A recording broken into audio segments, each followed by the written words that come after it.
Okay, I want to talk about climate change and politics, and I want to, as a kind of barometer of how far we have to go, I'm going to read a letter that was written to the Arkansas Democrat. This was a serious letter. It was written last spring, so less than a year ago. It says, "You may have noticed that March of this year was particularly hot. As a matter of fact, I understand it was the hottest March since the beginning of the last century. All the trees were fully leafed out, and legions of bugs and snakes were crawling around during a time in Arkansas when on a normal year we might see a snowflake or two. This should come as no surprise to any reasonable person. As you know, daylight saving time this year started almost a month early this year.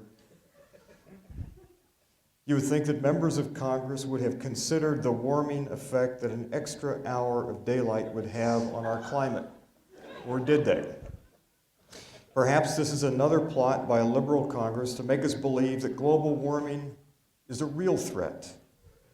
Perhaps next time there should be serious studies performed before Congress passes laws with such far-reaching effects." Hey, we've got our work cut out for us. And I want to talk about this. I'm going to describe three things. I want to go through real quickly the science of climate change that I think is pertinent to a conversation like this. I want to describe the political challenges and then what happens beyond this. So let me begin. And this is going to be a little bit awkward because I've got a computer behind me who I need to communicate with, and I hope I can.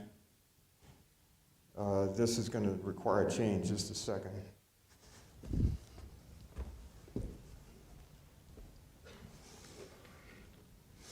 Now I'm constrained by the length of my wires. Can you all just bear with me here? This is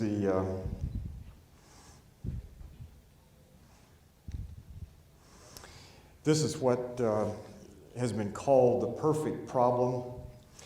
And if you think about the components of this, the problem is one of long term.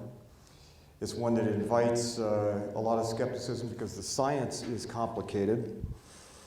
The time lag between cause and effect is maybe 30 or so years between the time we emit heat-trapping gases to the effects that we see. Denial is real easy with this issue. It's so easy to say it's not really happening. It's not my problem.